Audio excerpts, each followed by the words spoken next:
Kothagudem railway స్టేషన్లో Secunderabad Manuguru express అప్పుడే platform పైకి వచ్చి ఆగింది.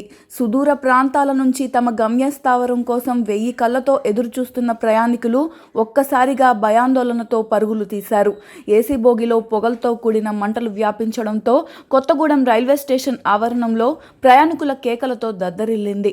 ఒకప్పుడు ప్రమాదం అంటే ఏ బస్సో కారో గుర్తొచ్చేది. కానీ మేం ఎందులోనూ తీసిపోమంటున్నారు రైల్వే శాఖ అధికారులు. ఇటీవల కాలంలో రైళ్లల్లో తరచూ ప్రమాదాలు చోటు చేసుకుంటూనే ఉన్నాయి. స్థానిక రైల్వే స్టేషన్ అధికారులు అప్రమత్తంగా ఉండబట్టి పెద్ద ప్రమాదం నుంచి వందల మంది ప్రయాణికులు ప్రాణాలతో బయటపడ్డారు. అదే కాస్త ఆలస్యంగా రైల్వే స్టేషన్కి వచ్చి ఉంటే పరిస్థితి మరోలా ఉండేదని ప్రయాణికులు ఆందోళన వ్యక్తం చేశారు. ఇప్పటికైనా రైల్వే శాఖ అధికారులు మరమ్మతులపై ప్రత్యేక దృష్టి సారించవలసిన బాధ్యత ఎంతైనా ఉంది.